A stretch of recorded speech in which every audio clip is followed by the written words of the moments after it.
Alliance. And it is my privilege on behalf of Blue-Green Alliance and on behalf of the National and Regional Good Job, Green Job Steering Committee to welcome all of you to the first of 4 regional Good Job, Green Jobs conferences. It is really exciting to kick this off in Atlanta, and we are delighted that you have joined us this morning. For the past 3 years, we've held this conference in Washington, D.C., and this year we decided to mix it up a little bit. We wanted to visit each region of the country where the real and exciting work is getting done to create the clean energy future. We are going to where the green jobs are growing to show America that the clean energy economy is real and that the investments and policies that have been made are working. What does this clean energy future mean for Atlanta, for Georgia, and for the Southeast? And how is what's happening here different or similar to what's happening in other parts of the country? We're here today. Next month, we go to Los Angeles, then to Philadelphia, and we end up in Detroit. And we're really excited to take Good Job, Green Jobs on the road in this way and think we will learn so much from it.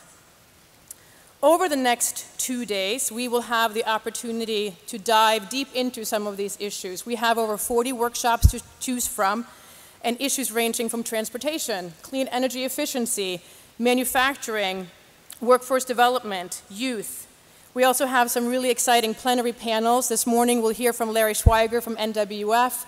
We'll also have Congressman John Lewis join us and an exciting panel on green energy job strategies for the South. We'll also have a really unique opportunity over the next 2 days to connect with each other. And I think this is one of the main reasons why these conferences are so exciting.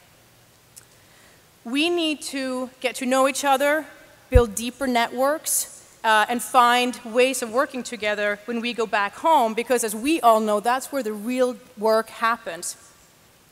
You in this room are the ones who are on the forefront to create that clean energy economy.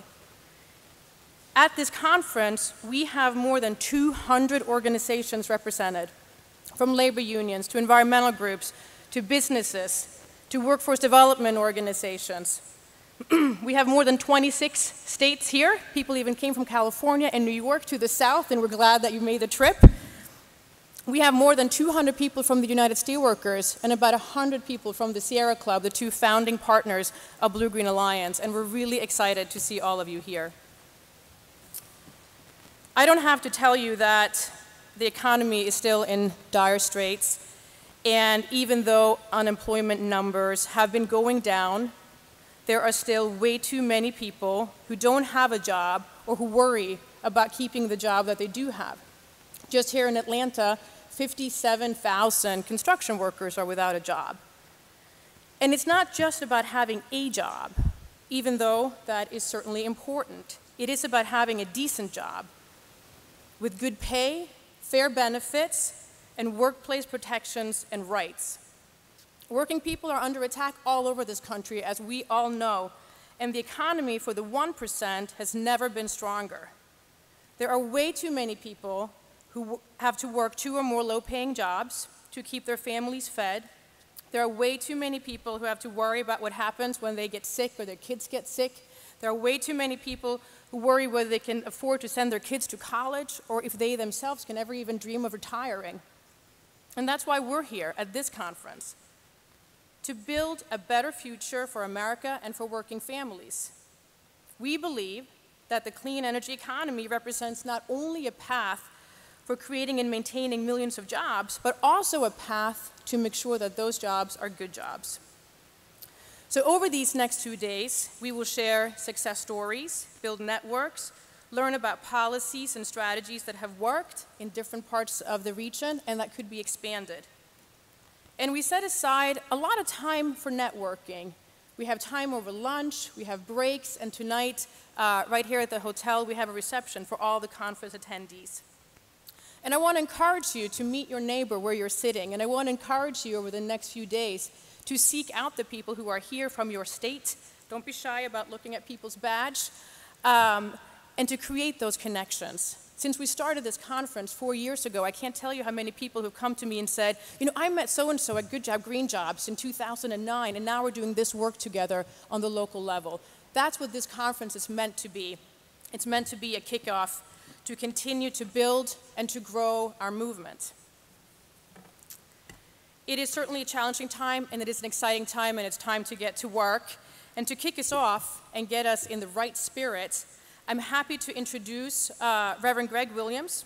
He is the lead pastor of the Power Church College Park, and Alexis Chase, the executive director for Georgia Interfaith Power and Light for an Invocation. Please join me in welcoming them.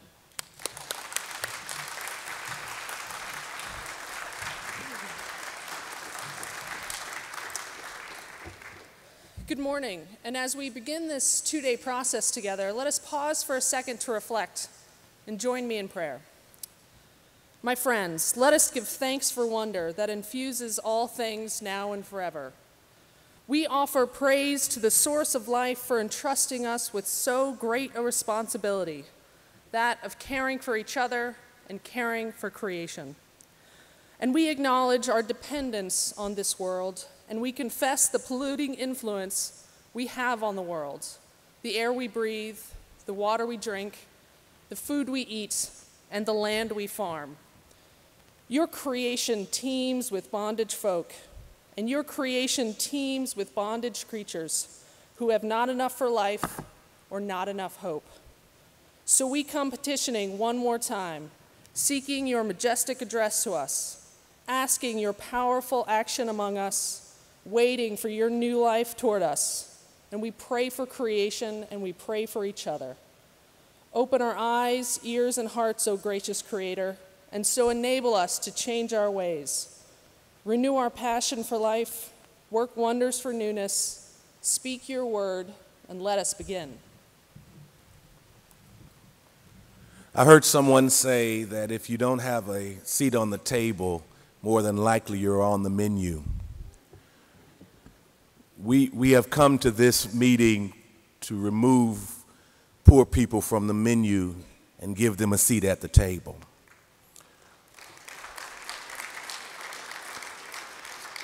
Someone also said that the moral challenge of our day is to connect the people who most need work with the work who most needs people, and that is green jobs. Let us pray. To you, the divine worker, you are employee and employer.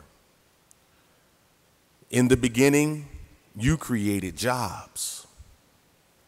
In the beginning, you created work. And we thank you now, God, that you are on the side of workers. We thank you, O God, that you are on the side of justice. We come now in dire times. We come now in dire straits, understanding that there is a force in the world today that is hindering and hampering good people from having good jobs. But we understand and know that you are our help from ages past. For your word tells us to let justice roll down like waters and righteousness like a mighty stream. We're praying and waiting for your invocation into this season of economic tranquility. You can bring an eradication of pollution and poverty if you allow us, oh God, to be successful in this fight for social, economic, and ecologic justice. It is in the name of the Spirit who lives that we pray. Amen.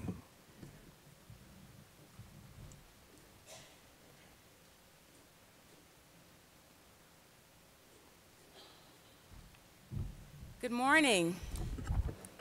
Good morning. Thank you. I'm with the steelworkers. I know my steelworkers are in the audience, so you have to do a lot better than that. Good morning. One more time. Good morning. All right, this is a conference about energy, so we have to make sure we have some energy in this room, okay? I'm Roxanne Brown. I'm the Assistant Legislative Director for the United Steelworkers Union. Woohoo! And our International Secretary Treasurer, Stan Johnson, sends his apologies for not being here with us today, but he's been called to Ohio to stand with about 1,000 of our locked out members who've been locked out of Cooper Tire in Findlay, Ohio. And so he's been engaged in that fight and had to be there today, but it's my honor to be here with you all this morning to welcome you all and introduce our next speaker, Congressman John Lewis, in a few moments. So, as I look around this room, I can't express enough to you all how proud our union is of the alliance that brought us all here. As most of you know, in 2006, our union, the largest manufacturing union in North America, came together with the Sierra Club, the largest grassroots environmental organization in the nation, to form what we know as the Blue-Green Alliance. Since then, our alliance has grown to include 8 unions and 4 environmental organizations, uniting 14 million Americans across the nation. That's right. Our international president, Leo Gerard, often says that there's not a choice between good jobs and a clean environment, that we'll have both or we'll have neither. That was the impetus for his decision to form the Blue-Green Alliance with the Sierra Club. And I like to think that Leo and Carl Pope, the then executive director of the Sierra Club, and Dave Foster, who's the executive director of the Blue-Green Alliance, came together around the idea of this alliance because they anticipated that we would be here, where we are today, which is a time of both great challenges, but also a time of great opportunities for our for our nation and also the world. The challenges come with the consistent and significant attacks at the state and federal levels we are experiencing every day on both workers and the laws and regulations that serve to keep our nation's air and water clean. For our union, the challenges come with the 57,000 manufacturing facilities and 6 million manufacturing jobs that have been lost over the last decade. The opportunities come with the promise of a clean energy economy where sound policies and investments can serve to not only put millions of Americans back to work in the manufacturing and construction and service industries, but also keep and revitalize industry here in the United States and ensure a sustainable and clean environment for our future. Our alliance is 14 million strong, working to defeat these challenges and grab hold of these opportunities. We strongly believe that this alliance that brings together teachers and steel workers and utility workers and service workers, auto workers, along with some of the best scientific and environmental minds in the world, is a critical part of helping to shape a future for us, our children, and our grandchildren. The diversity of our alliance allows us to not only educate each other on the goals, needs, and concerns of our respective organizations, but take those goals to find common ground so that we can work together on things like a national renewable electricity standard, infrastructure, chemical safety and security, green schools, advanced automotive, industrial energy efficiency, and the list goes on and on. This conference follows the same goal of our alliance in that it brings together people from different communities, from labor, government, business, academia, the environmental community, women, religious groups, and minority groups to talk about what the path forward for our country has to be and the policies that will get us there.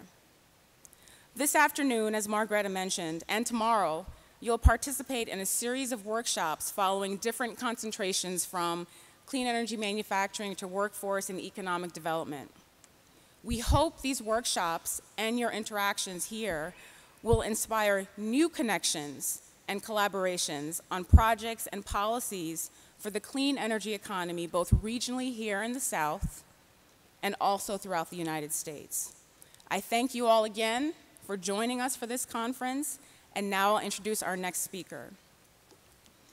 Building a strong, clean energy economy will help us all. It will create good jobs and secure our environmental and economic security, while righting environmental injustices that have plagued our society.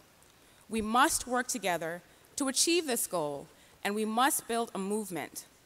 History has shown we can achieve great things acting together.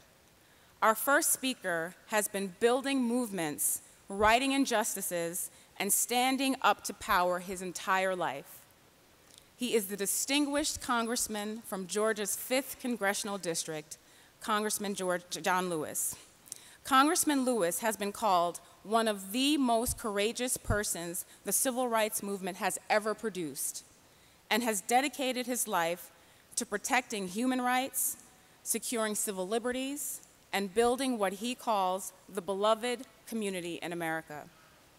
Congressman Lewis was born the son of sharecroppers outside of Troy, Alabama. He grew up to be a nationally recognized leader in the civil rights movement and has spent his career working to build a better America where we are all judged by the content of our character. During the civil rights movement, Lewis was a key leader, took part in the Freedom Rides, and served as chair of the Student Nonviolent Coordinating Committee. At the March in Washington, he was a keynote speaker. In 1977, President Jimmy Carter called upon him to direct more than 250,000 volunteers of Action, a federal volunteer agency. In 1981, he was elected to the Atlanta City Council and was then elected to Congress in 1986. His district includes the entire city of Atlanta.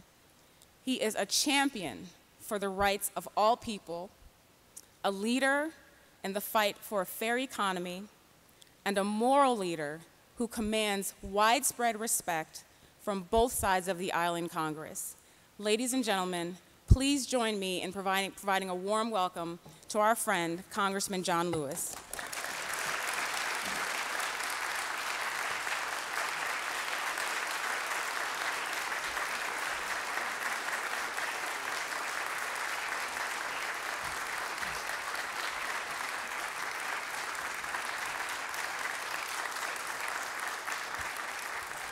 Good morning. Good morning. Thank you so much, Roxanne. Thank you so much for those kind words of introduction. I must tell you that I'm delighted, very happy, and very pleased to be here this morning and to welcome each and every one of you to this district, to the city of Atlanta, those of you not from Atlanta, to the state of Georgia, those of you not from the state of Georgia, but welcome. Roxanne told you that I didn't grow up here in Atlanta. I grew up in rural Alabama, about 50 miles from Montgomery, outside of a little place called Troy. It is true that my father was a sharecropper, a tenant farmer. But back in 1944, when I was 4 years old, and I do remember when I was 4. How many of you remember when you was 4? What happened to the rest of us? Well, in 1944, when I was only 4 years old, my father had saved $300, and with the $300, he bought 110 acres of land. My family still own that land today. On this farm, we raised a lot of cotton, corn, peanuts, hogs, cows, and chickens. If you come to my Washington Congressional office, just drop in. The first thing this staff will offer you will be a Coca-Cola because Atlanta happened to be the home of the Coca-Cola Company. And Coca-Cola provide all members of the Georgia Congressional Delegation with an adequate supply of Coca-Cola products. Every now and then I may have a Diet Coke. The next thing the staff will offer you will be some peanuts, because here in the state of Georgia, we raise a lot of peanuts. And the Georgia Peanut Commission provides us all with some peanuts to offer to our visitors, to our guests. Now, I don't eat too many of those peanuts, and I don't want you to tell any of the Peanut Commission people that I don't eat too many of those peanuts. I ate so many peanuts when I was growing up in rural Alabama, I just don't want to see any more peanuts. Sometime I get on a flight and fly from Atlanta to Washington, or Washington back to Atlanta like I did last evening. And the flight attendant tried to offer me some peanuts. I said, no, thank you. I don't care for any peanuts. Thank you very much. But also on this farm, we raise a lot of chickens, as you heard me say. Do any of you know anything about raising chickens? Any of you? Yeah? I'm not seeing too good because of the lights. Some of you know something about raising chickens? Okay. Well, maybe we can have a little fun. I know the steel workers know how to organize and mobilize, and other labor unions, and I know as environmentalists, you know how to fight and stand up and do what is right, what is fair, what is just, but you don't know anything about raising chickens. Let me tell you what I had to do as a young boy growing up in rural Alabama during the 40s and the 50s. To take the fresh eggs, mark them with a pencil, place them under the setting hen, and wait for 3 long weeks for the little chicks to hatch. Some of you may be saying, now, John Lewis, why do you mark those fresh eggs with a pencil before you place them under the setting hen? Well, from time to time, another hen would get on the same nest, and there would be some more eggs. And you had to be able to tell the fresh eggs from the eggs that were already under the setting hen. Do you follow me? Oh, you don't follow me, it's okay. When these little chicks were hatched, I would fool these setting hens. I would cheat on these setting hens. I would take these little chicks and give them to another hen, or put them in a box with a lantern and raise them on their own. Get some more fresh eggs, mark them with a pencil, place them under their setting hen, encourage the setting hen to stay on their nest for another 3 weeks. When I look back on it, it was not the right thing to do. It was not the moral thing to do. It was not the most loving thing to do. It's not the most democratic thing to do. It was not the most nonviolent thing to do. But I was never quite able to save $18.98 to order the most inexpensive incubator, a hatchet from the Susan Roebuck store. We used to order everything from the Susan Roebuck store. Any of you old enough to remember the Susan Roebuck catalog? That big book, that heavy book, that thick book? Some people call it the ordering book. Other people call it the wish book. I wish I had this. I wish I had that. Pastors, I wanted to be a minister when I was very young, about 8, 9 years old. And from time to time, with the help of my brothers and sisters and my fresh cousins, we would gather all of our chickens together in the chicken yard. And my brothers and sisters and cousins would line the outside of the chicken yard. They would help make up the audience, the congregation. And I would start speaking or preaching, and when I look back on it, some of these chickens would bow their heads. Some of these chickens would shake their heads. They never quite said amen.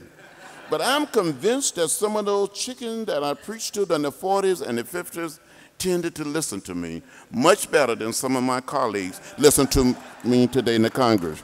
As a matter of fact, some of those chickens were just a little more productive. At least they produce eggs. Well, that's enough of that story. That's enough. It is an honor for me to be here, to see each and every one of you, to come here to thank you for all of your good and great work. Since I've been in elected office, the environmental movement and organized labor have supported me. I looked at a survey, a scorecard just this past week, and one of the organizations gave me a score of 100% when it comes to standing up for the environment. 100%. The only member of the Georgia delegation. A few short years ago, I introduced the Environmental Justice Act. We didn't get it through the Congress. Al Gore introduced it in the Senate, and I did it in the House. And when President Clinton became president and Al Gore vice president, President Clinton issued an executive order carrying out some of the action that we had introduced in that bill. This little piece of real estate that we call Earth This little planet is not ours to waste or to hoard. It's not ours to destroy. We must save it and preserve it for generation yet unborn. That is our calling, that is our mission, and that is our mandate. We can have good jobs and green jobs by building and working together for the common good. When we marched on Washington almost 50 years ago, August 28, 1963, with Dr. Martin Luther King Jr. and others, was a march for jobs and freedom. You must stand up. You must organize. You must speak up and speak out. It is clearly by your presence here that vision, creativity, and a little risk-taking are required for successful green enterprise. During the last administration, there was very little interest in the environment. There was very little encouragement for investment in green jobs. Even simple efforts to keep our environment clean and to address our changing climate was stuck. And today there is, in this administration, President Barack Obama, and on the part of our leadership, on my side of the aisle, support for good green jobs. But you must continue to organize. You must continue to speak up, continue to hold conference, and debate the great issues. And you must find a way to get in the way and make some noise. And when you hold a conference like this, you're making noise. When I was a young child and would visit Troy, visit Montgomery, visit Tuskegee, visit Birmingham, and when I saw those signs that said white men, white women, colored women, white waiting, colored waiting, and come home and ask my mother, my father, my grandparents, my great-grandparents, why? They would say, that's the way it is. Don't get in the way, don't get in trouble. But one day I heard about Rosa Parks. I heard the words of Dr. Martin Luther King Jr. on the radio, and I was inspired to get in trouble, good trouble, necessary trouble. It's time for organized labor and environmental movement to get in trouble, good trouble, necessary trouble.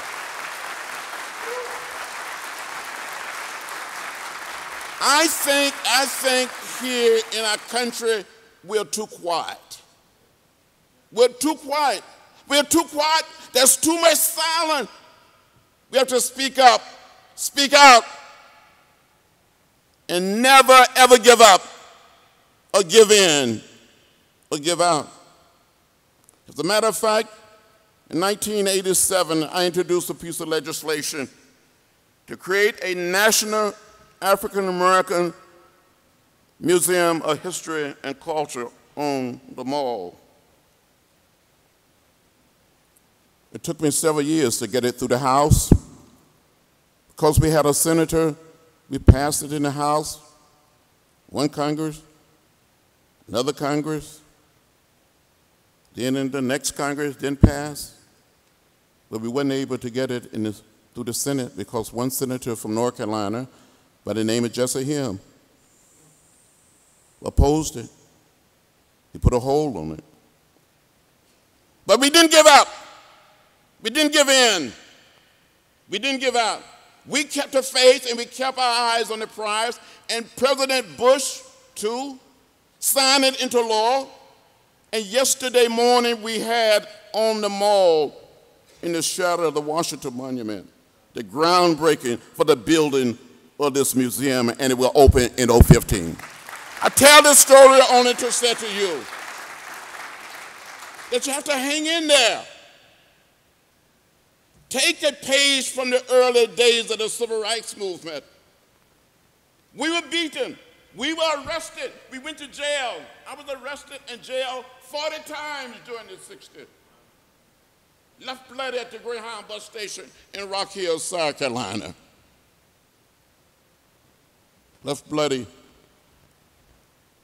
the Greyhound bus station in Montgomery in 1961. Had a concussion on that bridge in Selma on March 7, 1965. But I didn't give up. And you must not give up.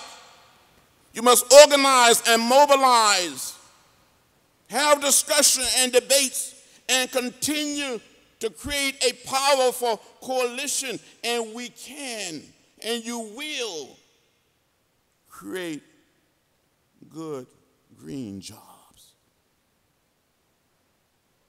I want to thank you, the environmental groups, organized labor, the steel workers and others, but especially the steel workers, have been with me from day one. And I want to thank you for all of your help and for all of your support. We have work to do. We have an election coming up. I know this is not supposed to be partisan, but, and I'm not going to tell you how to vote, but you got to go out there. Because there's a group of people that want to take us back to another period. There are people who are saying that we're more concerned about the earth, about the planet, about what is right, what is just, or what is fair, than about jobs. You can have justice, you can have fairness, you can have what is right, you can have what is clean and good, and all at the same time, you can have good jobs. We have a right to know what is in the food we eat. We have a right to know what is in the water we drink. We have a right to know what is in the air we breathe. We have to push and pull and not be afraid. Let's do it. Today, green technologies and policies that support investment are too political. Our economy are unemployed and our planet are crying out for green jobs.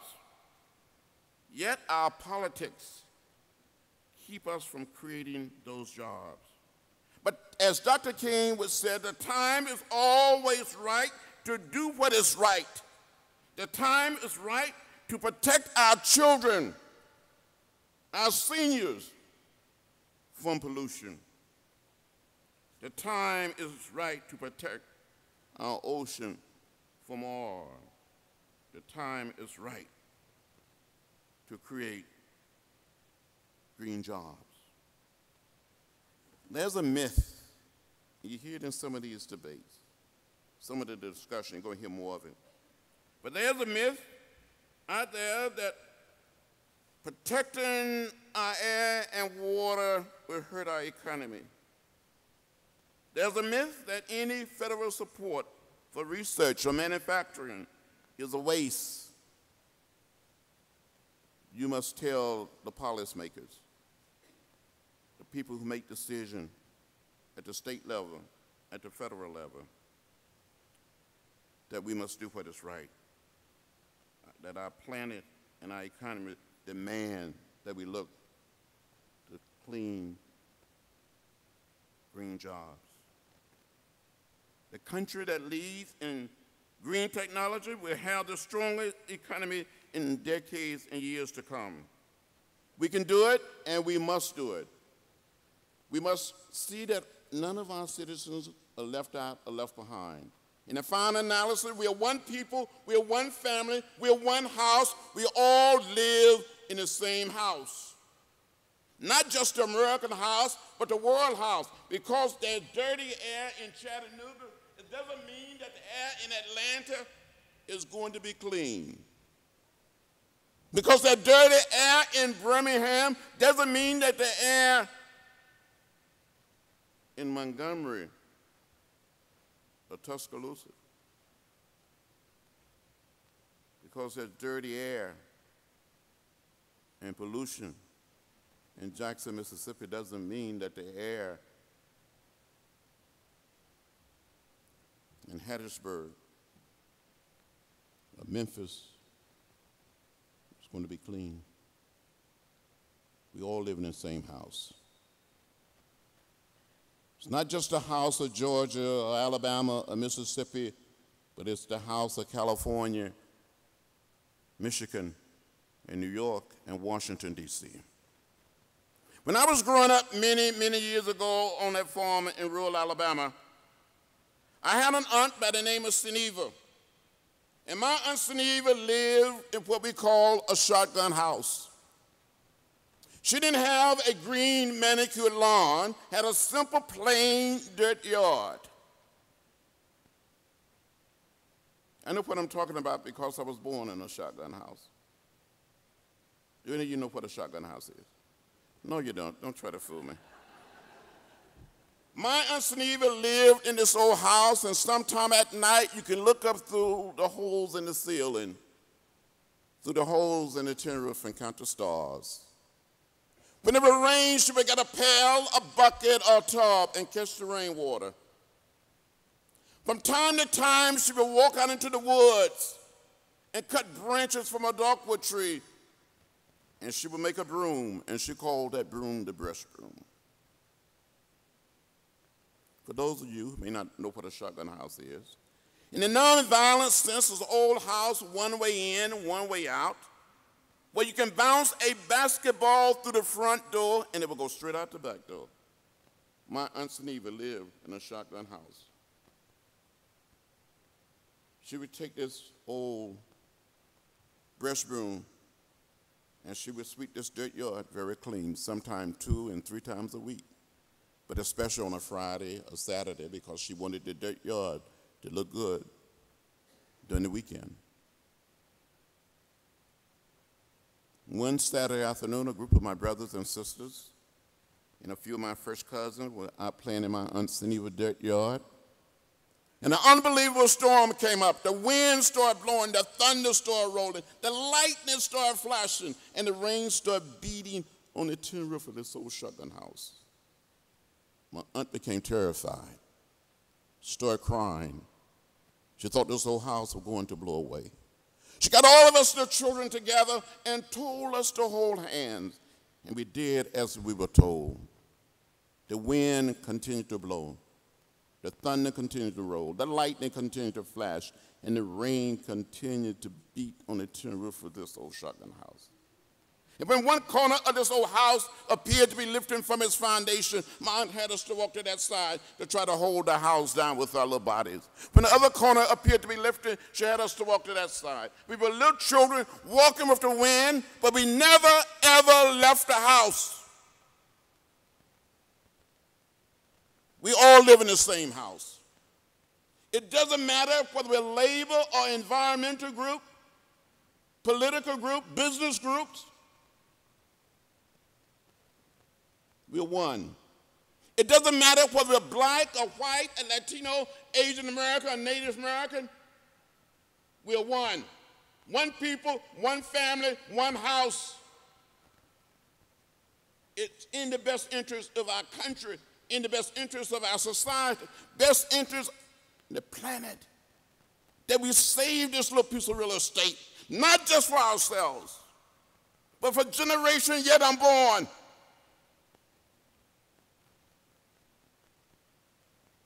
I said to you, as you meet here, you must send the strongest, loudest message possible that you're going to do everything possible to set us on a new course, a better course, to create good, green jobs for all. Just maybe our foremothers and our forefathers all came to this great land in different ships. We're all in the same boat now. We must look out for each other, care for each other, and build a world that is cleaner, a little greener, and a little more peaceful. Thank you very much and have a great day.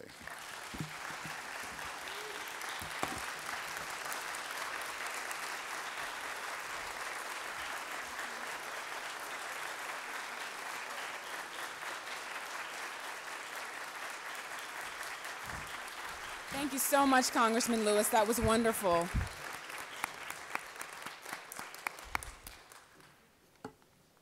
Wise words from a wise man. So, it's my honor to introduce our next speaker. Larry Schweiger is the president and CEO of the National Wildlife Federation and has been an active community leader throughout his life. The National Wildlife Federation is America's largest conservation organization with more than 4 million members, partners, and supporters in communities across our country. Larry is known for his commitment to fighting climate change and protecting wildlife so that our children and their children can enjoy the outdoors as we have. In addition to leading NWF, Larry has authored the book, Last Chance, Preserving Life on Earth, that shows us how a clean energy economy can avert the worst consequences of global warming. Under his leadership, NWF has continued their mission to help children make a connection with nature that will last a lifetime and to safeguard America's wildlife and wild places. Please join me in welcoming the President and CEO of the National Wildlife Federation, Larry Schweiger.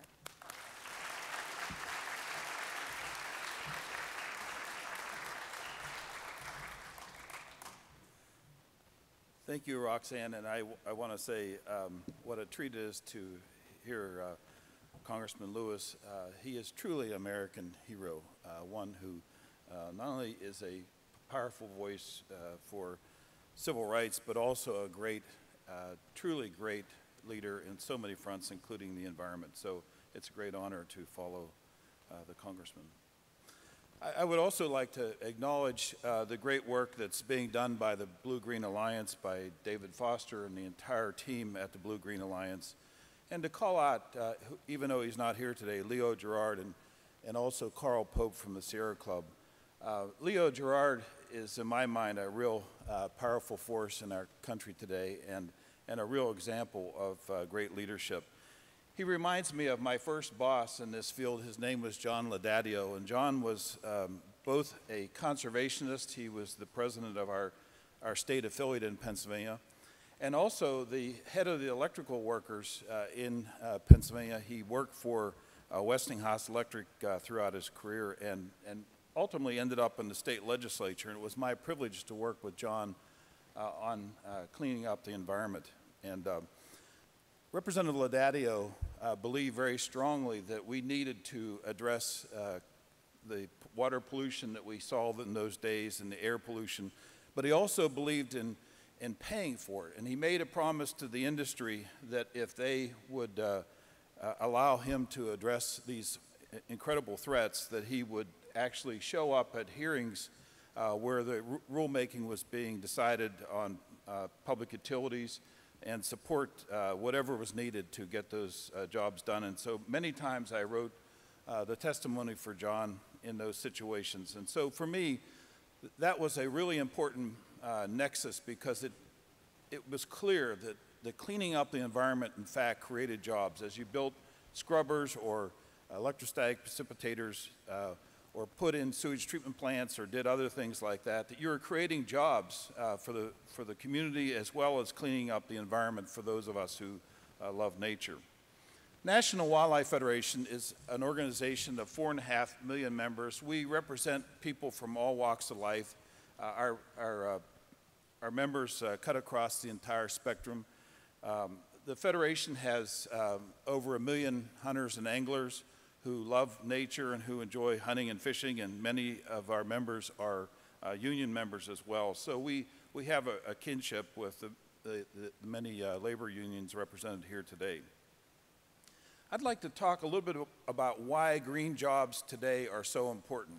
Green jobs in the past were important for addressing the water pollution, the traditional threats that we've had for so long. But today we have a greater challenge, and one that involves us all, one that speaks to the very point that Congressman Lewis was talking about, and that is the impact on our air, and particularly the impact on carbon emissions. We as a people have, since the Industrial Revolution, added about 40% more carbon dioxide to our atmosphere. We have known since 1850 that carbon dioxide is a heat-trapping gas, and yet today we have politicians still suggesting that the science is fraudulent, that it's a hoax, and it's clear to me that we're already seeing very dramatic changes on our planet. If you look around the world, you'll see increasing storms, more intense droughts, forest fires. We have a 4-fold increase in the number of forest fires here in the United States, a 6-fold increase in the number of acres that are burnt, despite the fact that we have a much more aggressive fire prevention and control strategy than we've ever had. We see these intense storms rattling across our country. This year we're experiencing one of the warmest winters I can recall. On and on it goes, and the Arctic continues to shrink, the Arctic ice continues to shrink year by year, and that system melting away will in fact have profound impacts on our climate and on our lives for years to come. The scientists have determined that the carbon dioxide we've put in our air, some of it has fallen into the ocean and has actually increased the acidity of the oceans by 30% already. So that means the fish and shellfish have a harder time surviving over time. There are a number of impacts already beginning to show as a result of carbon dioxide pollution. We have known that this is a problem for a long time, and our failure to address it is now also causing people to have harm. You know, it's interesting, if you look at this debate about the cost of green technologies, people tend to focus on the cost of that without looking at the benefits of that. And in my mind, the benefits are the protection of our communities, protection of our coastal areas, protection of our ecosystems that we all depend on for our future. Nowhere in my mind is that more clear than what is happening to the Gulf of Mexico, and I'll talk more about that. But we have some very good examples of how to solve this problem. I am so proud of what is happening in Detroit, Michigan today, because the auto industry, the auto workers, the environmental community came together and agreed to a set of fuel efficiency standards. Those standards are going to be profound because what they will do is reduce the amount of oil that we import into this nation. By the end of that committed period, we will basically eliminate the oil that comes from the Middle East, from Russia, and from Venezuela, while we'll also be creating jobs in various cities across this country to support the auto industry and to transform automobiles as we know them. And that's happening right now. And I can tell you the enthusiasm of the workers in Detroit is so obvious to me. They see the opportunity to build better cars, to make them much, much more efficient. I think we'll actually outpace the targets that we see in the rules themselves as we move in this new direction. But by drilling for oil under our hood, we can avoid so many consequences across this planet. And so we see that as a great example of how we can make our industry more efficient, how we can make our automobiles more efficient while saving the environment. We also see opportunities today in restoring some of the mistakes of our past. You know, when I look at what happened to New Orleans, I can't help but believe if we would have been more forward-thinking, we could have avoided much of the losses in that great city. If you think about the loss of wetlands in coastal Louisiana and the impact that that's had on jobs and on the city itself, it's quite dramatic. Coastal Louisiana has lost over 2,000 square miles of wetlands over the last few decades. We're losing wetlands day by day in coastal Louisiana, and that needs to be stopped. It needs to be reversed. There are several reasons for it. Clearly, the channelization of the Mississippi River was a big factor, and in fact, some of the channelization actually made the storm so much worse because it delivered water into the Ninth Ward in ways that would have been avoided had we not made some of the mistakes that were made. But the important thing is today, there's an opportunity to fix coastal Louisiana and to rebuild those wetlands, to replenish those systems that actually protected the city of New Orleans and the 2 million people in Louisiana that live within 2 feet of sea level. There is an opportunity, and the state of Louisiana has identified this in in the form of their coastal master plan, which is going to spend $50 billion to restore coastal Louisiana. That $50 billion will create jobs, and many good jobs. The Department of Interior, for example, estimates that for every $1 million spent on restoration projects like coastal Louisiana, that we'll see about 30 new jobs being created. So if you do the math on that $50 billion that is being projected to restore coastal Louisiana, you see the opportunity for construction jobs and for a number of other jobs to actually restore those systems. In addition to that, because we restore those wetlands, we make that region more vital in terms of its food and recreational potential. The coastal Louisiana is responsible for the nursery waters for about 40% of the commercial fisheries for the lower 48 states. The region is also a big player in terms of dollars produced through seafood, through commercial and recreational fishing. Almost $23 billion a year is generated by those industries, and that will only improve as we restore that coastal region.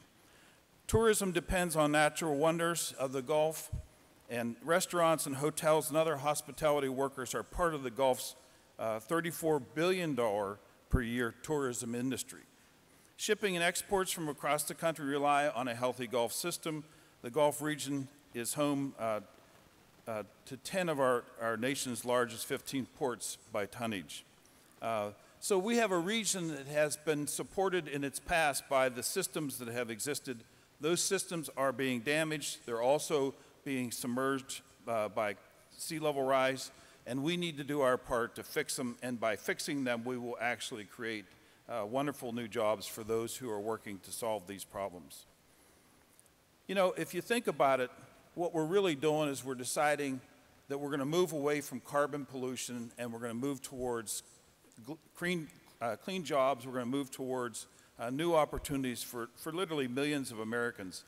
And there have been a lot of numbers thrown around about that. I would simply say that the faster we move to eliminate carbon from our system, the faster we create new jobs.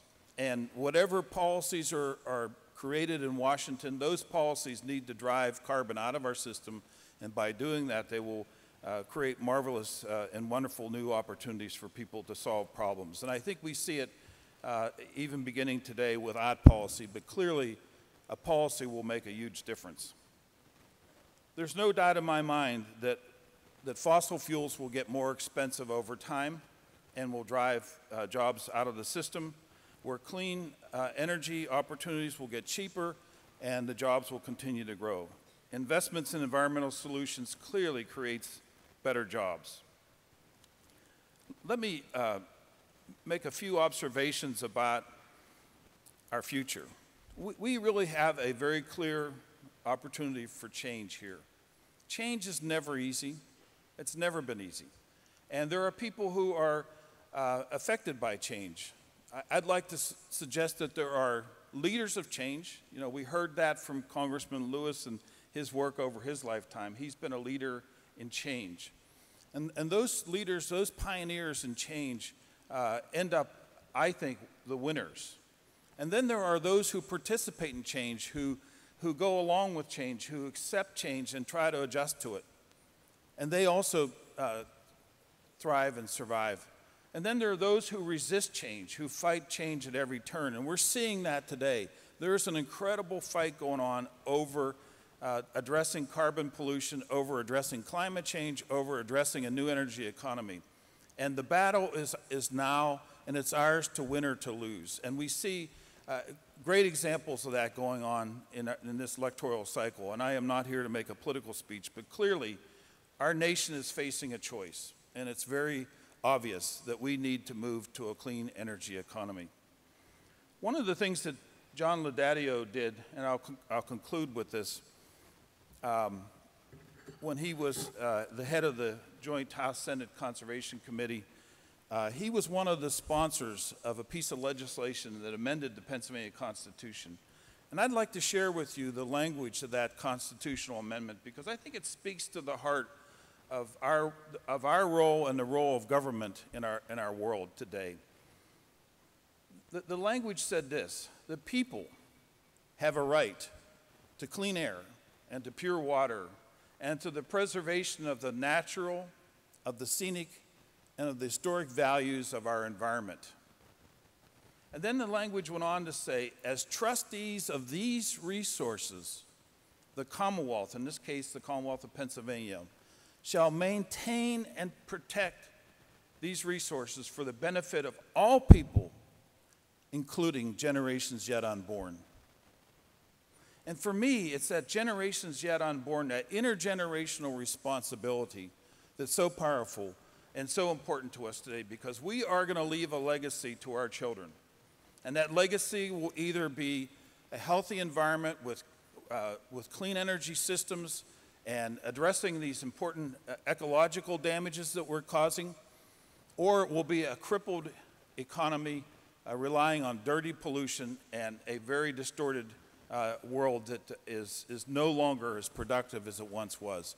Those are clear choices, and it's a choice I think we need to make. The choice is ours, and I believe the environmental community, working with the labor community, working with so many others, can and will win this fight. Thank you.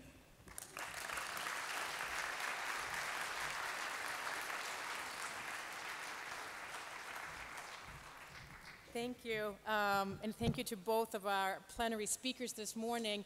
We're going to move over to a different part of the program. We want to have a panel discussion up here to hear from different perspectives on Southern strategies for building sustainable communities and jobs. A bit of housekeeping. This will be a panel where we do want questions. We hope that this conference will be really interactive. We hope that will be the case in the workshops today, but also today. And you'll see there's a mic in the middle of the room. So if you do have questions, please line up, and we hope to get to most of them. And I want to introduce you to the moderator of our next panel. We are very pleased to have Natalie Pawleski join us. She's the Vice President of Cater Communications East, and they're all getting mic'd up here. Natalie has more than 20 years of experience in journalism and communications. She was CNN's environment correspondent and the host of the award-winning Earth Matters program on CNN.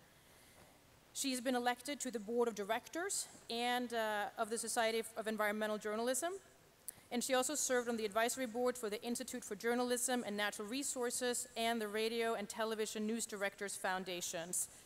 Ladies and gentlemen, please join me in welcoming the panel, and I'll turn it over to you, Natalie.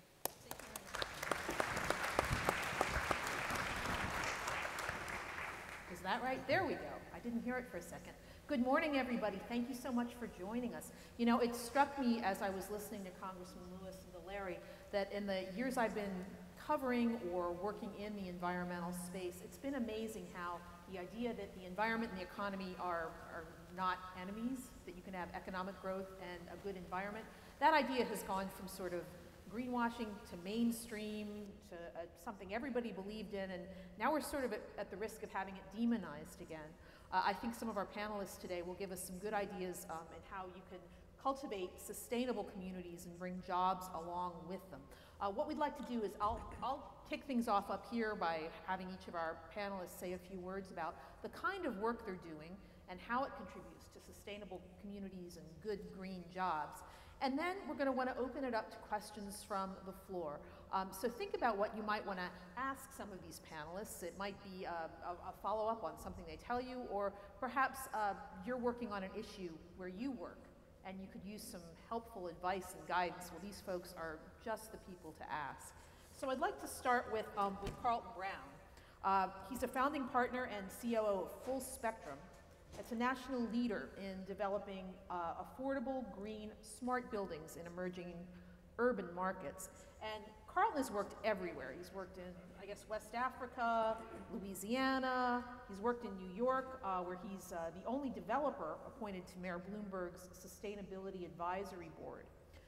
Now Carlton and his firm are working on an ambitious project here in the Southeast. It's in Jackson, Mississippi, and it's all about sustainable communities and job development. Carlton, let's talk a little bit about that. Tell us what you're doing in Jackson. Well, you know, Jackson is a place that has been sort of divided by class and race for a very long time.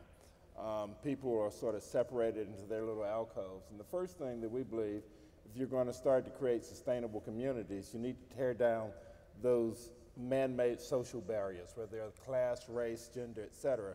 So this is a project that we've conceived and rezoned to create building performance guidelines for a 14 square block area that is mixed income, low income, market rate housing, offices, and retail, where we focused on local retailers. So there are a lot of businesses that had left downtown, and in a large sense, African American businesses were never part of downtown.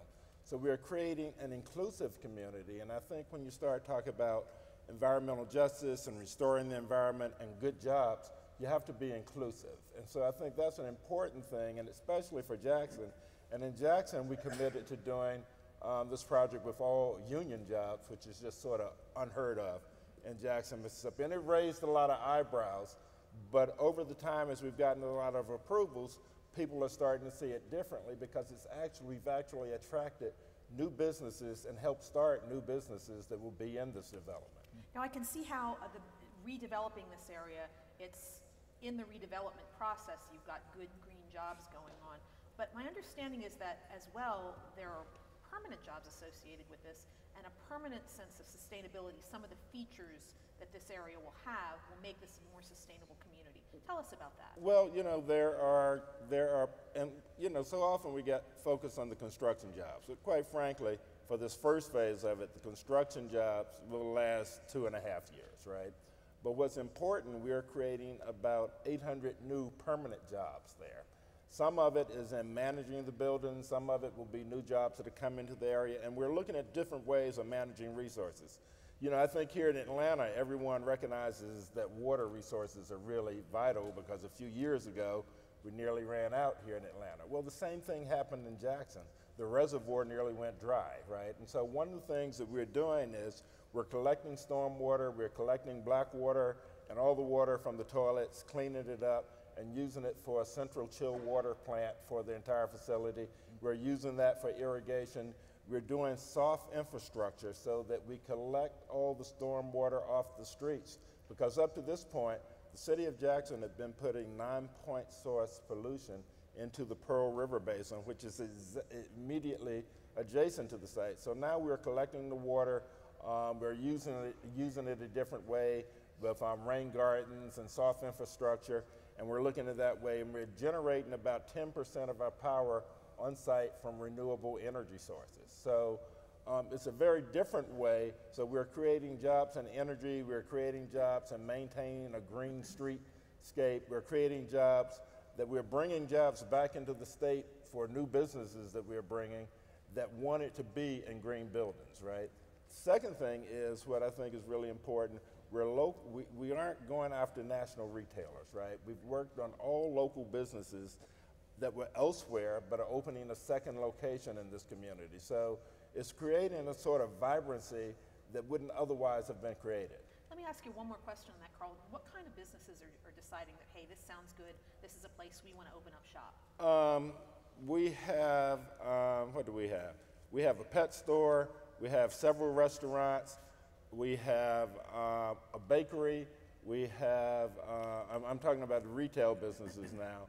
We have a craft shop and a couple other retail businesses. And for the commercial businesses, we have an architectural firm that's expanding there.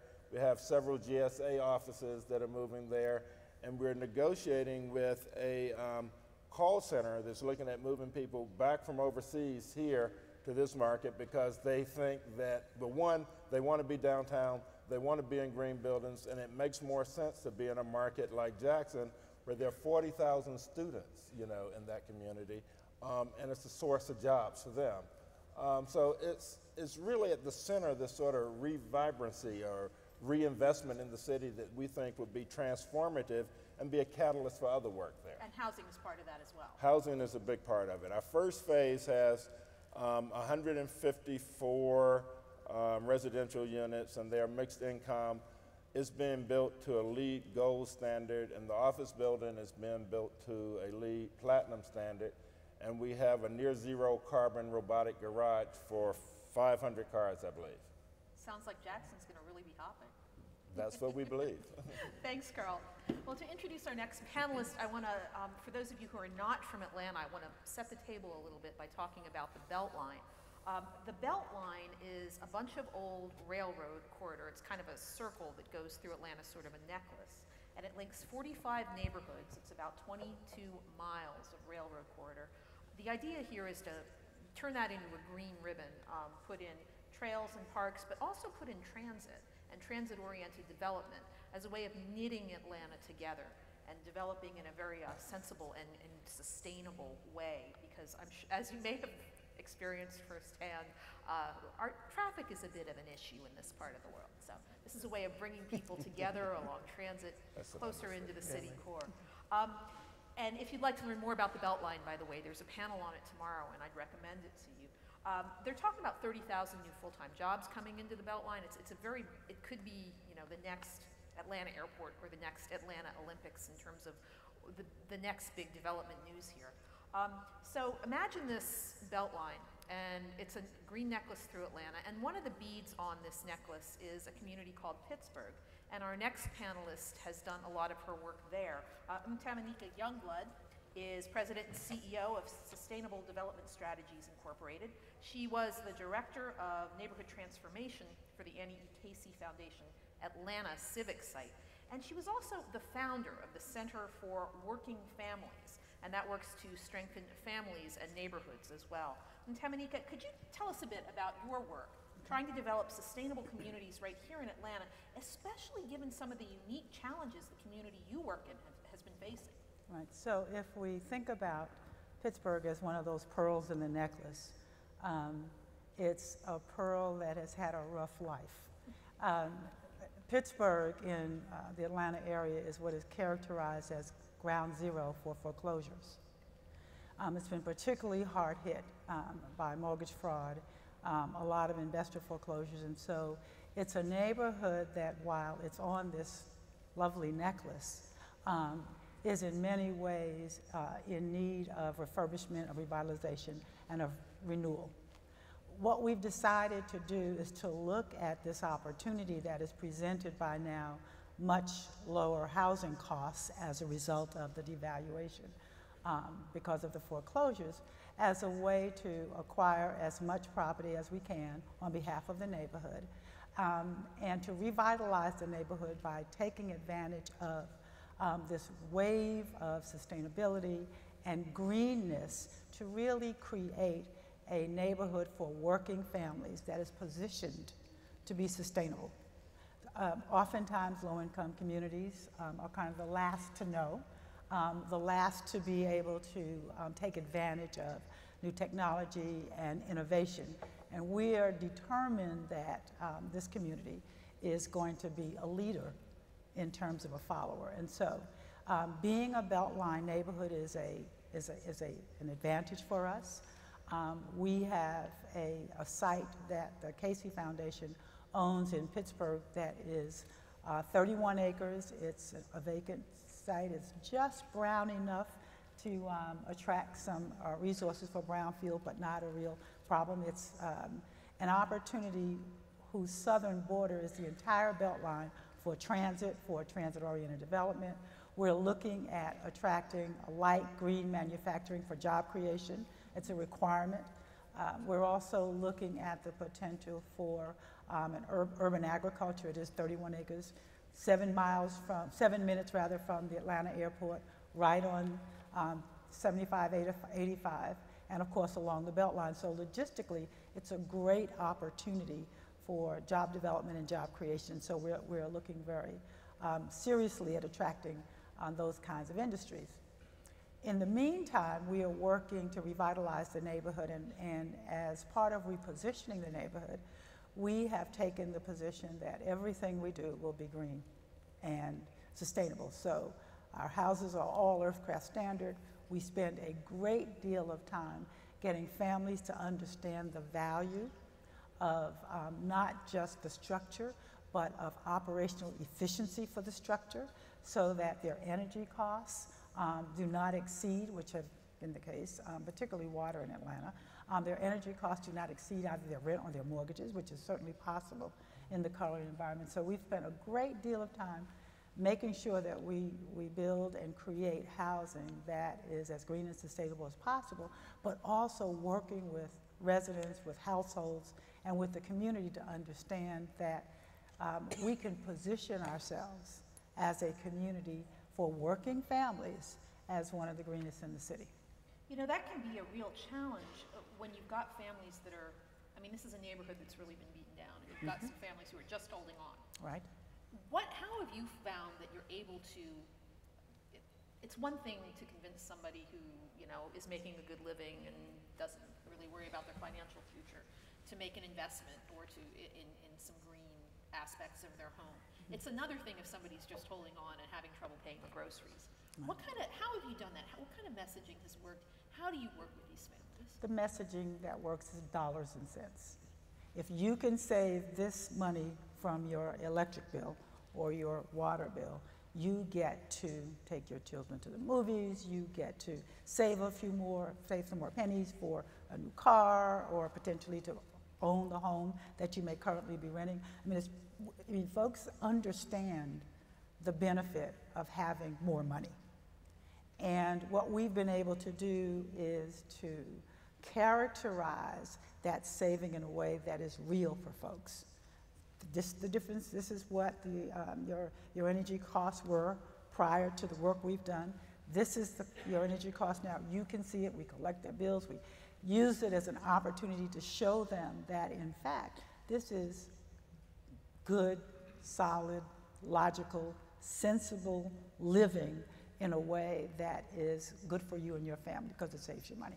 And are you able to see that some of the work that gets done is done by people in the community? Yeah, we have a very strong perspective around that. We have contractors and others who work, because we're doing a comprehensive revitalization strategy. So we're doing other things besides housing, but in terms of ensuring that residents are involved in the planning, in the development, and obviously at the end of the day, in living in these houses is our specific focus.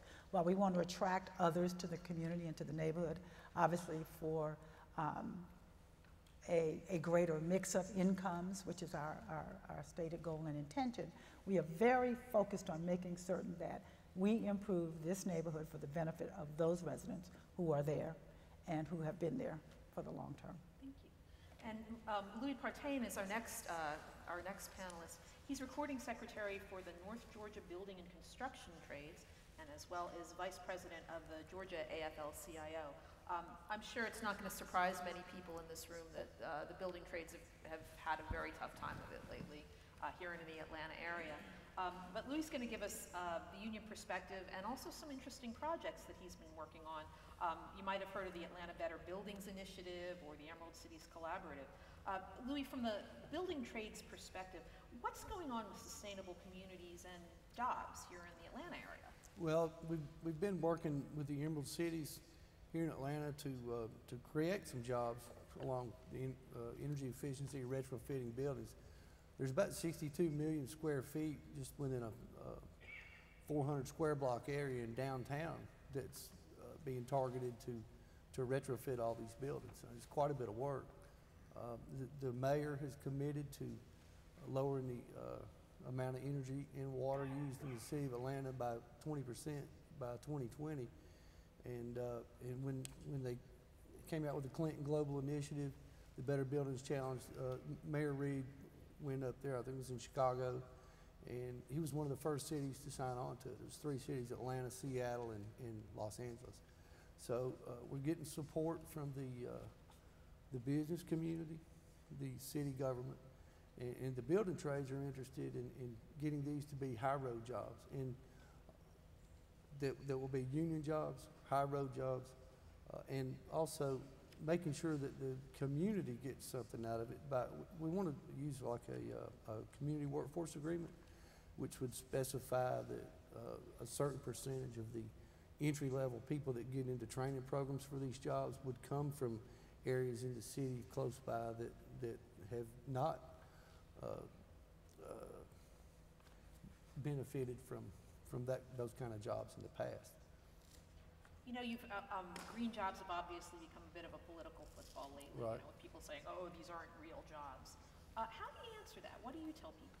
Well, there's a lot of work that can be done. You know, that you can replace heating and air systems with more efficient.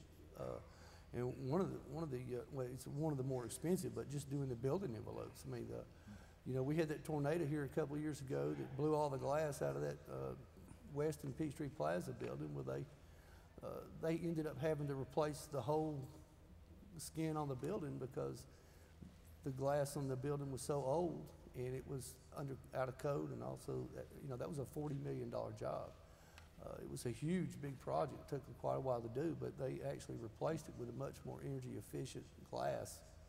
But then you got lighting, heating and air, and then another component to it is the permanent jobs. The people that operate the buildings need to be trained to operate them properly to make sure that the equipment is used as efficiently as possible.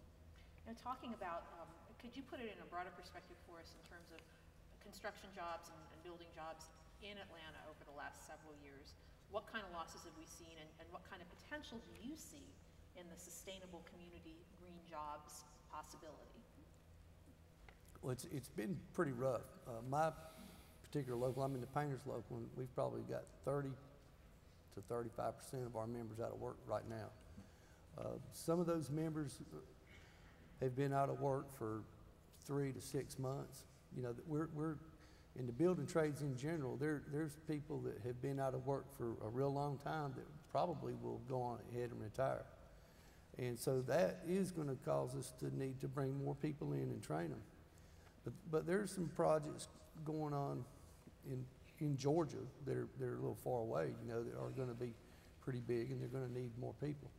But here in Atlanta, the work just along the retrofitting all these buildings, that will create an ongoing long-term process. And as energy costs go up, you know, it's going to be of value to building owners and operators to reduce their costs. It's the same as what M. Tamanika talked about residential. The same thing applies to a big building.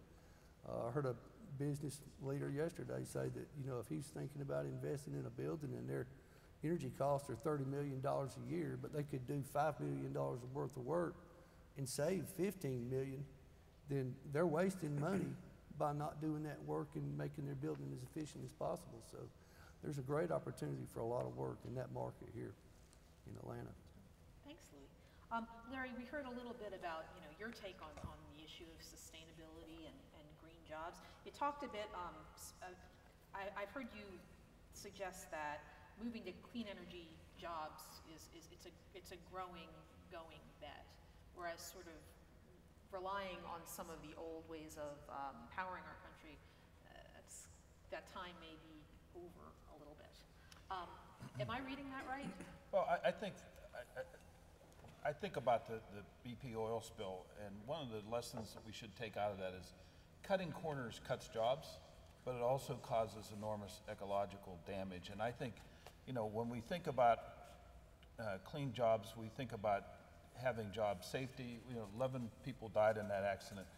We can do a lot better than that. And I think by doing the kind of, I mean, 40% of our energy in this country is in buildings. So there's a wonderful example of how we can go after more efficient buildings and lower our dependence on these fossil fuels. It really matters, I think, from my vantage point, it matters how fast we get there, because we're already paying a price for not moving quick enough. And that price is going to get bigger year by year. The price is going to tick upwards. And so I would say let's find a pathway to get there quicker, and by doing that we'll be able to reemploy those people who are sitting on the sidelines right now and get them back deployed in good work that will make our world safer for not only us but for our children and for their children. So to me it's a win-win all the way around, and it's simply a matter of all of us working to cut through the political rhetoric today that's interfering with a new path forward. You know, we talked a little bit about the Gulf. Are there other examples you can give us in the Southeast where sustainability and caring for the environment go hand in glove with sustainable communities and good jobs? Well, if you look at coastal regions, there are 32 places in the United States where we can, in fact, and Duke University looked at this and identified 32 areas where we need to make serious investments similar to what's going on in Louisiana, which again creates jobs, will help restore these coastal communities, will help restore the fisheries, help restore the tourism that has traditionally gone to these places. That all needs to happen. But it's not just in the coast. We need to also make cities like Atlanta more resilient. The idea of cutting the amount of water being used by 20%, reusing wastewater for new purposes, repurposing water in a way that will reduce our overall demand. All these things are going to help us have a more sustainable, a more durable economy. And I think it's very exciting that people are innovating, they're seeing opportunities, and they're advancing new ideas. And this is about new ideas. It's about finding ways to solve problems that we haven't done in the past. And I think it's also about controlling the amount of carbon we're putting in the sky. And if we make that our priority, we will make all sorts of changes. And those changes will, in fact, drive jobs. But it's a matter of how fast we want to move. I want to move fast.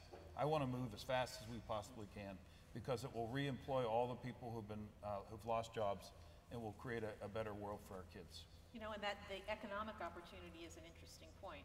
I mean, you've got globally, investment in clean energy, for example, hit a new record last year, $260 billion in new renewable energy investment alone. So this isn't even, efficiency in that part of the ledger. That strikes me as potential for real development, real good jobs. Absolutely.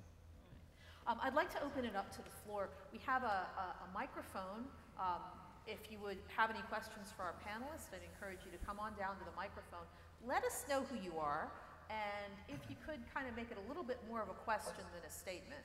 I'm sure in this room we have a whole lot of people who could talk for half an hour on any of these issues. But let's try to include our panelists in that. Yes, could you tell us who you are, please, and what's your question? My name is Dwayne Barton, and my question is, how can you ensure that isolated, disenfranchised communities are going to be at the table as part of the development?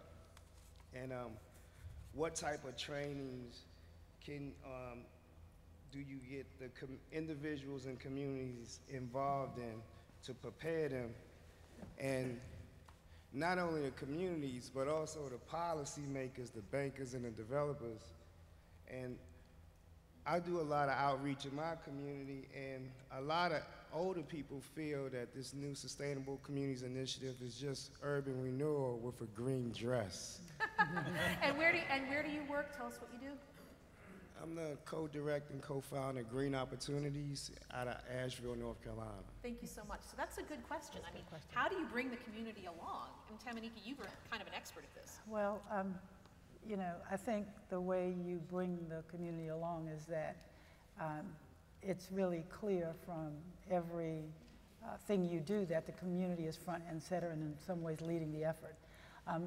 We consider the work that we're doing as an equitable development example of what can be done along the Atlanta Beltline, for example. So we would be equitably developing even if we weren't, but it's an opportunity to model, I think, good behavior. So residents are at the front and center of the policies we create. We've just about to complete a master plan for the entire neighborhood. It's been led by a group of resident leaders. We are very clear that this is a strategy that is an inside-out strategy, not an outside-in strategy. And so the way to make certain that everybody benefits is to make certain that everyone is included. And so our notion about inclusion in thought leadership, in actually doing the work, we've been working with Georgia Stand Up, an organization here created by labor some years ago, and eventually, as a result of the work we were doing in community and the recognition that young people, particularly young people in low-income neighborhoods, often lack the training to get to a point to be an apprentice, to get into these good union jobs. And so together, we thought of, and eventually Georgia Stand Up created an organization called Georgia Trade Up, which is a pre-apprenticeship program that trains young people out of communities, out of our neighborhood and in the neighborhoods that are like ours, to learn building trades, but to learn it in a way that it is connected to their communities. And so they've, when I look and I get very excited because I look in the class, these are young folk. They're folks who heretofore, I see them hanging out in front of the store or, on the street. They're in this class. They're women, they're young men, and they're getting jobs eventually. And so, and they're learning a skill, but it's connected to their lives. It's not some distant, unattached opportunity. And so inclusion is important, having residents front and center in all aspects of it. And what they don't know about development, we've helped them learn and train them to understand so they can be part of it. And then to make certain that when those jobs they're able to get them because they're trained and ready for them. And Carlton, I imagine you're a bit of an expert in this as well. I mean, I'm trying to imagine myself being a resident of Jackson, Mississippi, and this New York developer comes down and tells me he's going to make my town better. How do you involve the community? How do you get buy-in? Well, we work in a lot of places. One, I'm originally from Jackson, Mississippi, well, but we work in a lot of places where we don't really have roots, and right. So one of the things about us is we are a bottom-up development team, and some people in Jackson just didn't quite understand that. The way developers work in Jackson is you go buy a piece of land, you get it approved, and you do whatever the heck you wanted to do. What we started off with was about 20 community meetings to talk about, how did they envision their community today, what were the deficits in it, what were the strengths of it, and what did they think would take to make it more sustainable. And around those sort of community symposiums, we developed a master plan that eventually became a zoning ordinance, which eventually became a building performance guideline. And then as we moved into phase one, we started out working with the unions there, the mayor, the county, and what we did is we identified communities by census tract with the highest poverty indicators, and have gotten commitments that the contractors and the unions will train first and select first, in those communities with the highest poverty indicators, because as someone said here, frequently those communities are not included. Mm-hmm. In Jackson, the challenges are a good deal different from probably Atlanta, because there is not as much infrastructure in terms of organizational infrastructure and people that have been traditionally unempowered trying to be empowered, particularly in this space. When we started talking about green development in Jackson, there were people that I grew up with and said, well, you used to be normal, what happened? And so what we've done is we've started to really change the dialogue. Now the important thing you have to recognize is that Jackson is the capital. It's really two cities, right? It's the center city, which has about 180,000 people, and then there's the metro region, which has about 600,000 people. The center city is predominantly black and poor. The metro area is much richer than the median for the country because it's driven by the healthcare industry. And so one of the things that has happened is the healthcare industry has been growing. Jobs have actually been growing in Jackson during the recession. When you looked at the Brookings Institute report on the top 5 MSAs in the country through the recession, Jackson was number 3. And so what has happened is you've had a whole bunch of skilled jobs growing, but the sort of inner city core not being engaged. And what we tried to do is focus on a development strategy that would engage this inner city core that probably has fewer job skills, certainly not the sort of graduate degrees and medical degrees and professional degrees that you need to be involved in the medical tech business, right? But to give some other basis for including people. And so as we started to talk to people about what we were doing, the jobs that were going to be created, and the training, they started to get it. It was slow, but we got designated for this project 5 years ago. And so the process has been very slow, and we're just breaking ground this quarter for the first phase. I guess patience is necessary in this line of work. Yeah, certainly if you want to do something that's right and different, right? If you want to go the sort of normative course that doesn't get us to where we need to be as a society or as a country, then it can be a lot quicker. But if you believe that your business is really the business of transformation, it is slow.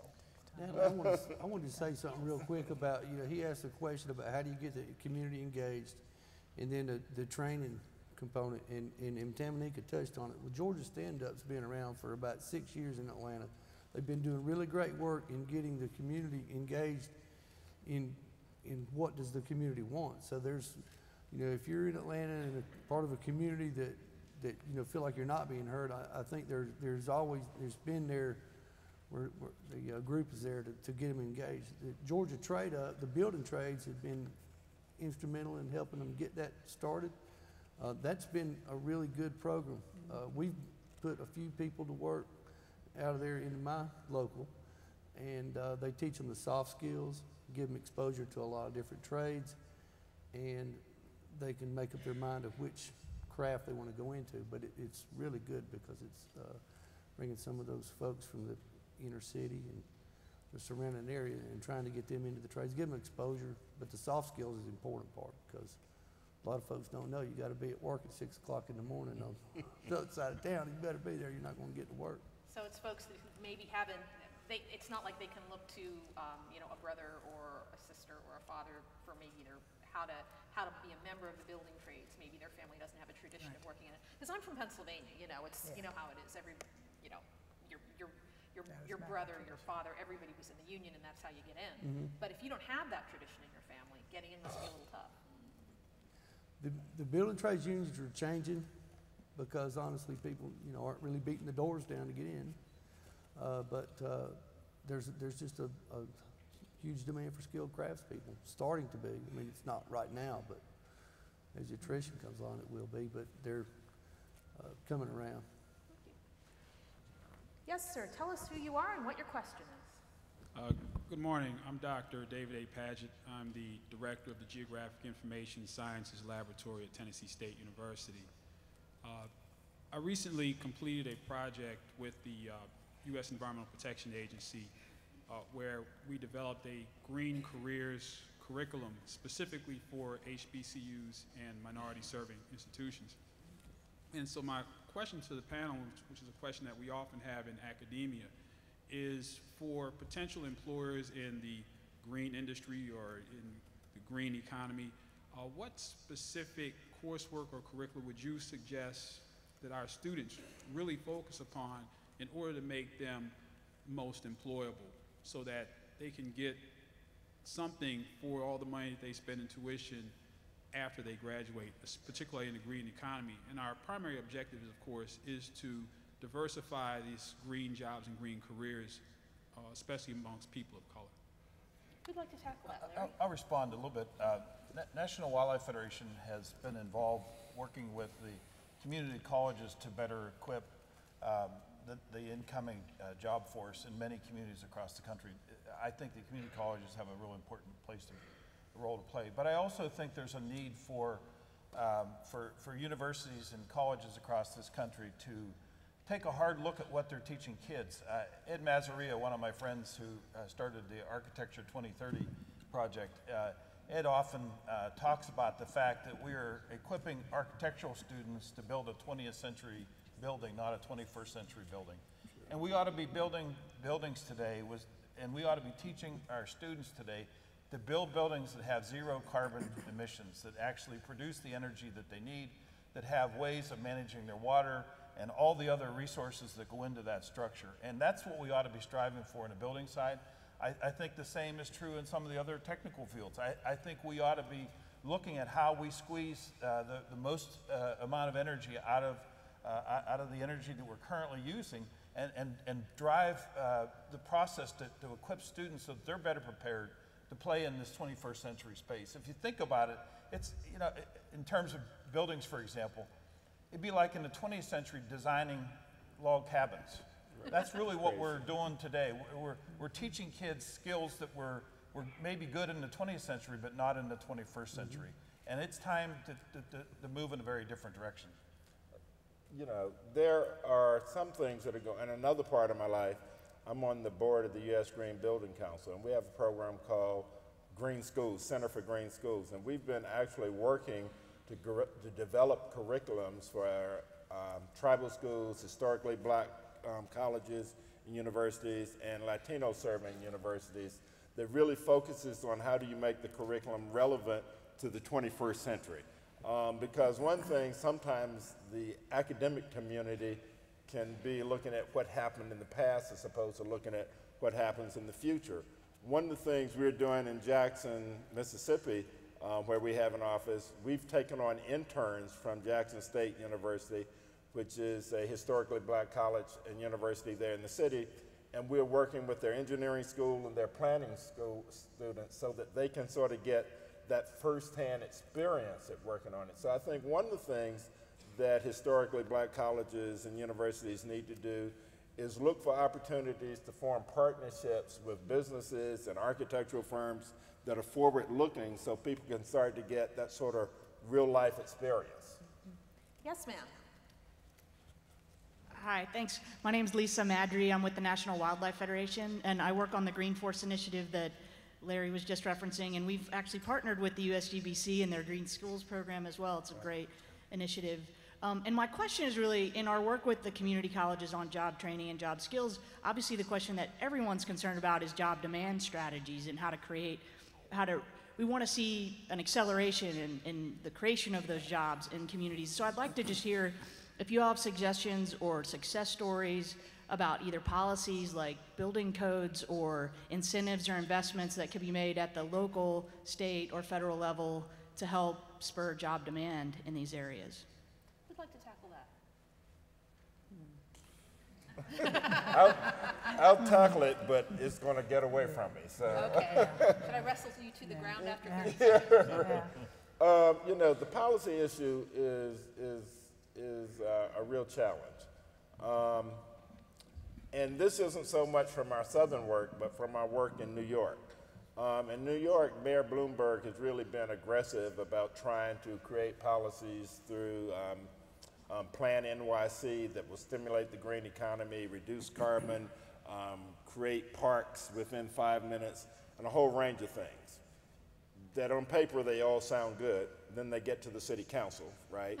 And then everyone who has a special interest gets to his or her city council person, right? And it's been very difficult to get things through. So we worked for a long, long time in partnership with the Urban Green, which is the USGBC chapter there, on a building performance standard, which basically says you had to go in and see how much energy you were using, right?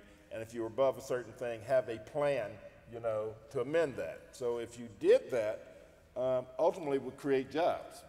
It just never got through the city council, right? And whether it was the building owners, you know, Repney, you know, or the plumbers in some cases, everyone had a special interest on it. So from a policy side, at the local level, there's not a common understanding about how important this thing is. And so I think, you know, from having watched what happened in New York, the thing I would recommend is that it really has to be a big education process from the bottom up, you know, so that people understand it, you know. So things like congestion pricing failed, right? We didn't get the building performance code, it failed, right? Some of the other things we got, but a lot of it didn't really fly because it wasn't part of the common discussion. And so we have to make these things a bigger part of what we're talking about every day. So just briefly, the Atlanta Beltline Inc., Atlanta Beltline Partnership and the City of Atlanta have come together to really address the fact that when this Beltline is built out and as it is being built out, you know, it's $20 billion worth of development, and the idea is that there are going to be jobs created.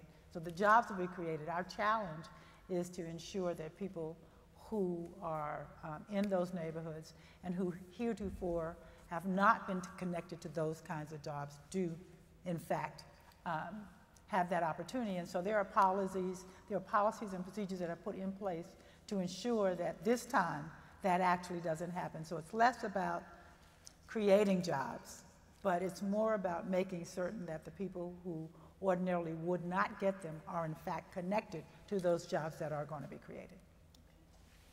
Yes, please. Hello, my name is Carol Adams Davis. I'm with Alabama Sierra Club. I'm in Mobile, Alabama on the Gulf Coast. And first of all, I would like to thank Larry Swiger and National Wildlife Federation for their work post BP oil spill and their continued emphasis on restoration in the Gulf of Mexico and on our Gulf Coast. I am hoping that you might have some suggestions. I'm mainly speaking for Alabama and Mississippi as well, as far as the use of coal power plants. We are desperately trying to get beyond coal in these states, and because of the corporate utility companies, we can't seem to get any movement at all. I know that Southern Company in Georgia and Alabama, Georgia and Florida, seems to have more progressive policies than Alabama Power, which is also owned by Southern Company. So I just wondered if y'all had worked with Southern Company in Georgia, and if y'all have any methods to work with them. It's really hard to even have net metering in Alabama with solar, so thank you. Well, that is a big challenge down here in the Southeast, isn't it? I mean, we have very powerful utilities that you have to partner with, but you maybe not agree with everything they do.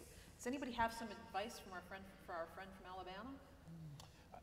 I'll just say that sometime, probably in March, we'll see rules come out of EPA, and instantly Lisa Jackson has done a fantastic job moving EPA forward on a number of important issues that relate to public health and safety.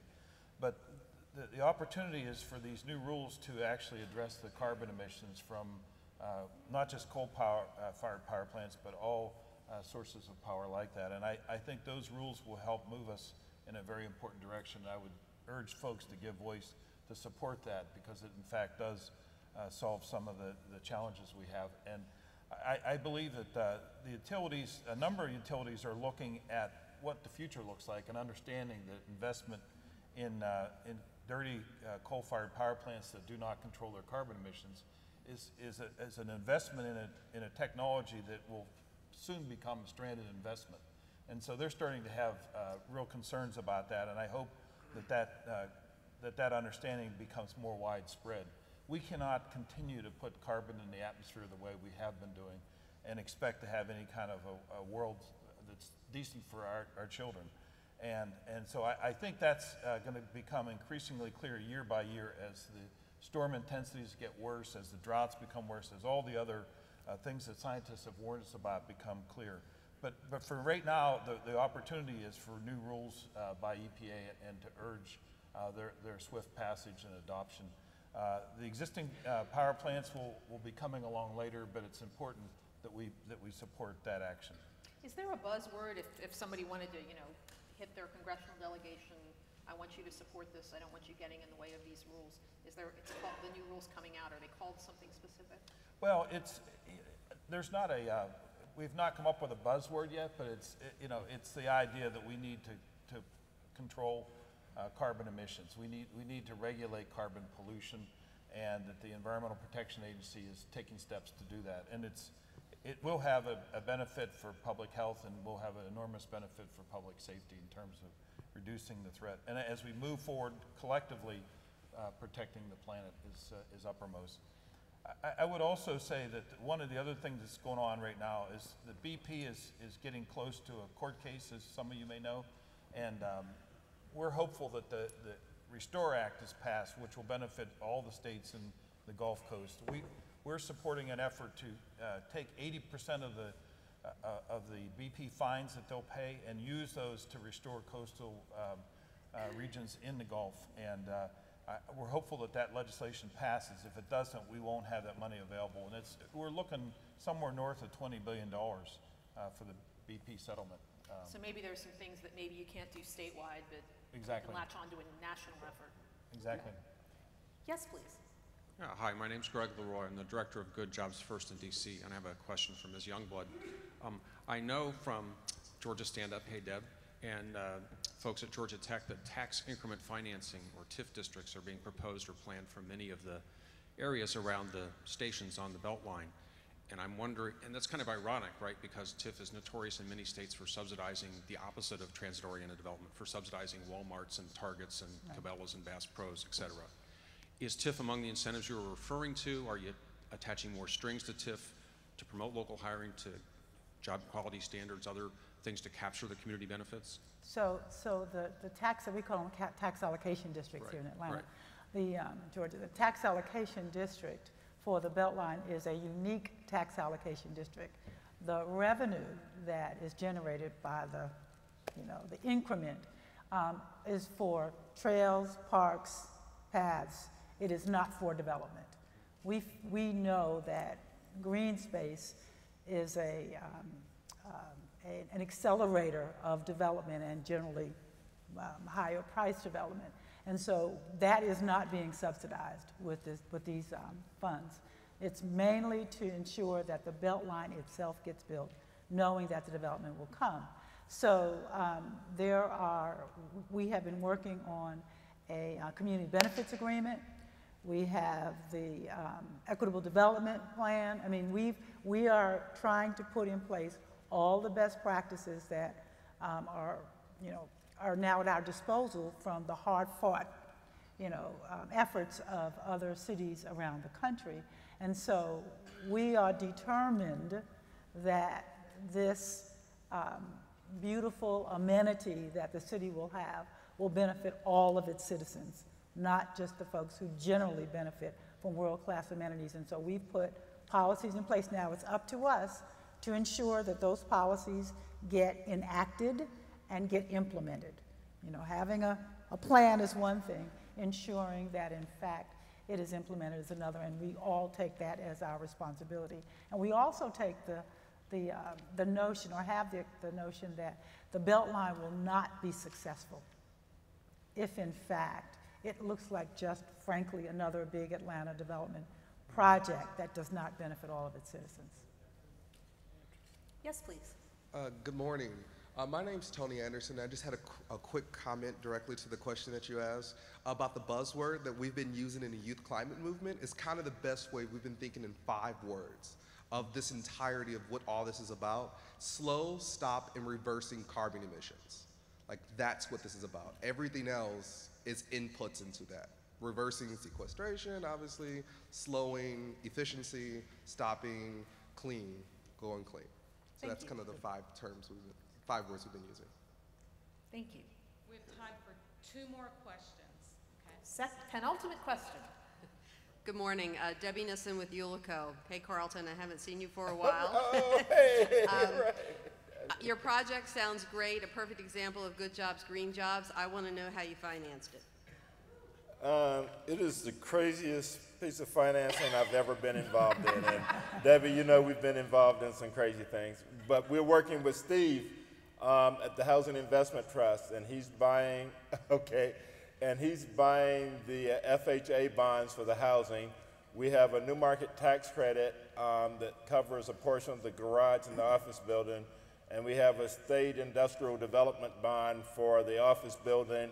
We have basically some legislation actually passed in the state that provided $20 million loan to the county, which we run through the new market tax credit structure to pay for the garage, the central chilling plant, and the soft infrastructure for the streets. So it's as crazy as it comes. Yes, please. Hi, I'm Steve Breslow. I'm a Sierra Club official in Tampa, Florida, also a founding member of the USGBC Florida West Gulf Coast chapter. But I have another question following up on that one, which is that I'm very interested in possibilities of creative financing in green job creation.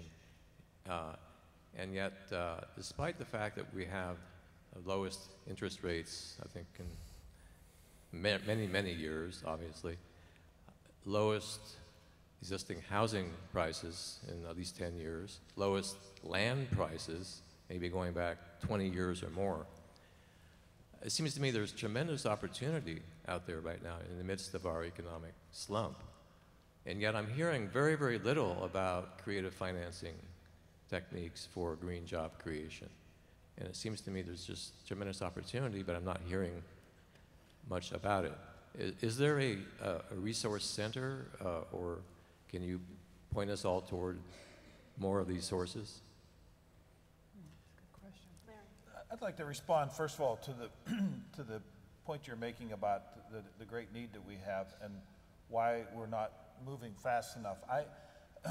National Wildlife Federation and a number of other organizations supported the climate bill that worked its way through the House and died in the Senate. But because that bill died, there's not the money available for doing a lot of the work that we had hoped would come about. If you don't find a way to bring carbon into the economic system to actually internalize the externalities of that pollution, and that's a sort of a complicated way of saying that we need to find a way to price carbon, and then the revenues that come off that carbon pricing need to be used to drive these new jobs and to make our buildings more efficient, to make our automobiles more, do all the things that we need to do to get away from a carbon pollution source, to create the new technologies to advance the overall agenda. And I think the very people who have attacked the climate legislation are the same people saying, green jobs, where are the green jobs? Well, they helped to kill the green jobs, and now they're attacking the fact that we don't have the jobs to the extent that we should have. So we missed a huge opportunity. I think it's time for us to find, I don't really care how we do it, but we need to bring carbon from an externality, from a pollution to a mechanism to pay for the kind of transformations that we need. We need to pay for these things, and it needs to be connected, I think, to the carbon pollution itself. So in my mind, that's a more holistic look at it, but it's one that absolutely needs to happen in the very near future. This is the last one. And our final question. It's not a question. I have the answer to your questions. I'm Franz Retzer. I'm a member of the statewide organizing for community empowerment in Tennessee. And I'm an engineer originally from Switzerland. But the answer to your carbon emission reduction is concentrated solar energy in the electric power generation. And that's simply for people who are absolutely not familiar with this thing is you take mirrors or parabolic mirrors and concentrate the sunlight so that you can create about 600-degree hot oil, which you feed into a eutectic container with eutectic salt, which will melt, and that is your battery to run then the rest of the regular, in principle, you replace the boiler that burns the coal with the sun. And so, and this has been done and studied in Europe for quite some time, and especially our southern states are in the solar zone that will work very well with this kind of principle, not the same like in Germany, where they are in the northern area, and but they still study this, and I think that is the answer to our future. Well, thank you. Yeah, if sunny Germany can do it, certainly we can, right? I'd like to thank all of our panelists for joining us, and thank you all for your very good questions.